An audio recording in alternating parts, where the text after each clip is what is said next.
अस्सलामुअलैकुम नाज़रीन कराम, नई वीडियो में आपको खुश आमदीद कहते हैं। सूरत हाल में बड़ी तेज़ी से बर्क रफ्तारी से कुछ तब्दीलियां आ रही हैं और आनन फानन पूरे का पूरा सिस्टम अचानक रिचार्ज हो गया है। रिचार्ज भी इस तरीके से हुआ है कि हर तरफ गहमा गहमी और हलचल नज़र आ रही है। ये क्या मामला है, क्योंकि यकदम सब ने अपने घोड़े दौड़ाने शुरू कर दिए हैं। नाज़रीन इकराम, ये सिलसिला शुरू हुआ जब साइफर केस में साबिक वज़ीर आज़म इमरान खान को एक बड़ा रिलीफ मिला। रिलीफ इस सेंस में मिला कि जो साइफर केस की आड़ में एक प्लान बनाया गया था कि नवंबर के दूसरे तीसरे हफ्ते में इमरान खान को ज़्यादा से ज़्यादा 25 साल और कम से कम 14 साल सज़ा सुनाई जाएगी। ये बात ज़बान ज़दे आम की गई और ये बात वो लोग फैला रहे थे जो कि इस्टेब्लिशमेंट के माउथ पीस या फिर मुस्लिम लीग नवाज़ के इंतहाई करीबी लोग समझे जाते हैं। वो ये बात मुसलसल फैला रहे थे कि साइफर केस में इमरान खान और शाह महमूद कुरैशी तो गए, लंबी कैद होगी, बल्कि दरमियान में कुछ आवाज़ें ये भी आईं कि सज़ाए मौत भी हो सकती है, खुदा ना खास्ता। तो इस तरह की बातें की गईं। नाज़रीन इकराम, जिस उजलत के साथ फ़र्द जुर्म आयद की गई, जिस उजलत के साथ गवाहों के बयानात रिकॉर्ड किए गए, जब अचानक ये एक्टिविटी जनरेट हुई तो शक व शुबा होने लगा। फिर chief justice Islamabad high court से भी कोई रिलीफ नहीं मिल रहा था, बल्कि जजमेंट्स को रिज़र्व कर लिया जाता था, तवील दौरानिए के लिए रिज़र्व की जाती थी और फिर उस वक़्त वो अनाउंस की जाती थी जब इशू ही गैर मौसर हो जाए। यानी जिस मसले के लिए अदालत से रुजू किया गया वो मसला ही ख़त्म हो गया। मसलन परसों की बात है, तोशा खाना केस में इमरान खान की ज़मानत कबल अज़ गिरफ्तारी की बहाली की दरख्वास्त थी और दूसरा अलकादिर ट्रस्ट केस था। अब अलकादिर ट्रस्ट में गिरफ्तारी डाल दी नैब ने और इन्वेस्टिगेशन भी शुरू कर दी, लेकिन उसके बाद जजमेंट अनाउंस की गई और कहा गया कि चूंकि तोशा खाना में अभी गिरफ्तारी नहीं डाली इसलिए वो हम बहाल कर देते हैं, जबकि अलकादिर ट्रस्ट में चूंकि गिरफ्तारी हो चुकी है इसलिए अब आपकी वो दरख्वास्त गैर मौसर हो चुकी है। तो इस तरह के काम किए गए। लेकिन जब मियां गुल हसन औरंगजेब की अदालत में डिवीज़न बेंच के सामने ये केस पहुंचा तो उन्होंने 3 दिन पहले इस ट्रायल को रोक दिया, क्योंकि उसमें इतनी बेज़ाब्तगियां थी कि इन्होंने ट्रायल को सस्पेंड किया। लेकिन ट्रायल सस्पेंड होने के बावजूद सलमान अकरम राजा ने अदालत को बताया कि आपके हुक्म के बावजूद भी एक गवाह का बयान रिकॉर्ड हुआ और 3:30 बजे तक हेयरिंग होती रही, जिस पर जस्टिस मियां गुल हसन औरंगजेब और जस्टिस सुमन रिफत ने दोबारा ट्रायल सस्पेंड किया और अब ये समात 20 तारीख तक चली गई है। फिर इस दौरान चीफ जस्टिस आमिर फारूक पे अदम एतमाद का इजहार भी किया गया। कल हेयरिंग नहीं हो सकी क्योंकि इमरान खान और बुशरा बीबी के वकला जो है वो आए और उन्होंने कहा कि हम आप पर भरोसा नहीं करते, आप हमारे केसेस ना सुने, किसी और ऑनरेबल जज के सामने भेज दें लेकिन आप ना सुने। इसके बाद चीफ जस्टिस ने bar council, supreme court bar, Pakistan bar council को नोटिस इशू किए। अब ये मैदान सजेगा ओपन कोर्ट में, क्योंकि पाकिस्तान तहरीक इंसाफ के वकला ने अच्छे से तैयारी की हुई है इस मामले में कि चीफ जस्टिस आमिर फारूक के खिलाफ अपने रिजर्वेशंस वो दस्तावेजात और सबूतों के साथ ले आएंगे। वैसे मेरी ज़ाती ख्वाहिश है कि ओपन कोर्ट में ये मामला ना आए, इससे पहले ये मामला हल हो जाए, क्योंकि खुली अदालत में बहुत सारे लोगों के चेहरे बेनकाब हो सकते हैं और बिला वजह की एक एम्बैरेसिंग सिचुएशन हो सकती है। अब इसके बाद कुछ दीगर अहम डेवलपमेंट होना शुरू हो गई। एक तो तौहीन अदालत की दरख्वास्त थी मियां नवाज शरीफ के खिलाफ जो चीफ जस्टिस आमिर फारूक की अदालत में थी, उसमें दरख्वास्त गुजार ही नहीं आया, लिहाजा वो खारिज कर दी गई और इस तरह नवाज शरीफ को क्लीन चिट मिल गई। फिर अब एक और डेवलपमेंट हुई। आपको पता है कि इस वक्त नवाज शरीफ सज़ा याफ्ता मुजरिम है।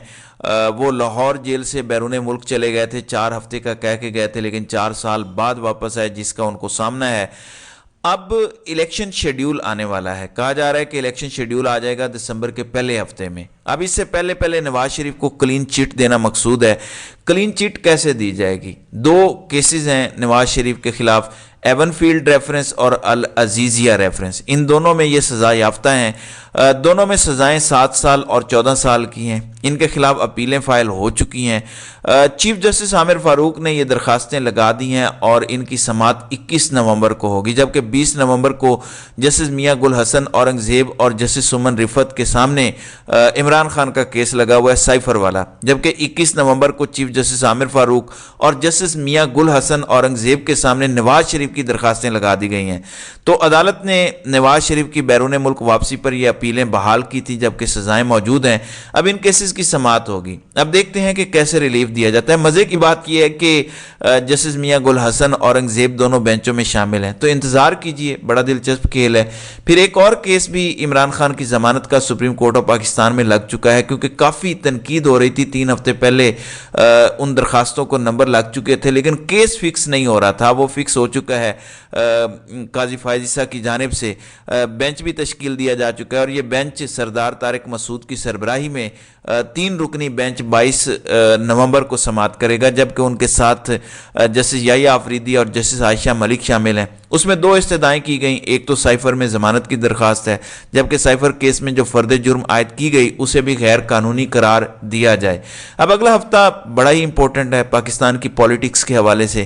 اب ایک بہت امپورٹنٹ بات یہ ہے کہ عمران خان کی جیل میں غیر ملکی مندوبین سے ملاقات ہوئی ہے، جس کا انکشاف چودھری پرویز الہی نے کیا ہے۔ چودھری پرویز الہی نے کل عدالت پیشی کے دوران یہ انکشاف کیا کہ میری جیل میں جس سیل میں رہائش ہے اس کے ساتھ ہی عمران خان کو بھی رکھا گیا ہے۔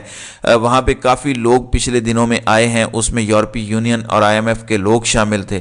اب جیل انتظامیہ یہ کہہ رہی ہے کہ یہ خبر درست نہیں ہے۔ اس میں انہوں نے جو ریزن بتائی ہے، ان کا کہنا ہے کہ چودھری پرویز الہی اور عمران خان کا کوئی آپس میں رابطہ نہیں ہے، کسی قسم کی کوئی ملاقات نہیں ہوئی۔ پھر عمران خان اور چودھری پرویز الہی کی اڈیالہ جیل میں رہائش کے درمیان کافی فاصلہ ہے، اس لیے یہ ملاقات کی خبر درست نہیں ہے۔ عمران خان سے نہ ہی IMF کا کوئی ڈیلیگیشن ملا ہے اور نہ ہی یورپی یونین کا کوئی ڈیلیگیشن آیا ہے۔ لیکن جو چیزیں نظر آ رہی ہیں، ظاہر ہے چودھری پرویز الہی اتنی لوز بال نہیں کرواتے، وہ بڑے سوچ سمجھ کے یہ کام کرتے ہیں، لہٰذا یہ ایک امپورٹنٹ ڈیولپمنٹ ہے۔ گو جیل حکام نے تردید کی ہے، لیکن چودھری پرویز الہی کا کہنا ہے کہ ملاقات ہوئی ہے۔ پھر کل 4 رکنی وفد بھی جیل میں گیا، اس پر بھی وضاحت آئی کہ جیل میں جو غیر مسلم قیدی ہیں ان کی حالت زار کے لیے وہ گئے تھے۔ ویسے یہ بات دل کو لگتی نہیں ہے۔ اب یہ ڈیولپنگ سٹوری ہے، کس طرح سے آگے بڑھے گی یہ دیکھنا ہوگا، کیونکہ IMF کے بجٹ کا معاملہ جب چل رہا تھا اور اگلی قسط ریلیز نہیں ہو رہی تھی، مذاکرات ہو رہے تھے IMF کے ساتھ، ہماری وزارت خزانہ اور دیگر حکام کے، کئی دنوں سے یہ معاملہ چل رہا تھا۔ پھر اچانک رات گئے خبر آئی کہ معاملات طے پا گئے ہیں IMF کے ساتھ، اور انہوں نے اطمینان کا اظہار کیا ہے۔ یہ بات ذہن میں رکھیے گا کہ جب پہلی دفعہ بیل آؤٹ پیکیج جو آیا تھا تو اس وقت بھی جب تک عمران خان سے IMF کے ڈیلیگیشن کی ملاقات نہیں ہو گئی، زوم پہ میٹنگ نہیں ہو گئی، وہ پیکیج نہیں دیا گیا تھا۔ اب بھی آنن فانن یہ خبر آئی کہ سارے معاملات طے پا گئے ہیں، جبکہ اس سے پہلے بہت ساری ڈیٹیلز مانگی جا رہی تھیں۔ جس طرح کے IMF کے بیانات آ رہے تھے اس سے لگتا نہیں تھا کہ وہ ان پر جو ہے وہ ٹرسٹ کر رہے ہیں، لیکن اچانک جو ہے وہ یہ سارے معاملات ہو گئے۔ تو اس سے بخوبی اندازہ لگایا جا سکتا ہے کہ اس دفعہ جو ڈیلیگیشن آیا ہے اس سے بھی عمران خان کی جانب سے دوبارہ مہر تصدیق چاہیے تھی، اور وہ عمران خان سے ملا ہے، تو اس کے بعد جو ہے یہ معاملہ طے پایا ہے۔ تو اس وقت یہ بڑی اہم ترین ڈیولپمنٹس ہیں جو بتا رہی ہیں کہ آنے والے دنوں میں عمران خان کو کوئی بڑا ریلیف مل سکتا ہے۔ تو ناظرین اکرام، آپ کی اس ویڈیو کے حوالے سے کیا رائے ہے؟ آپ اپنی رائے کا اظہار کامنٹ سیکشن میں ضرور کیجیے گا۔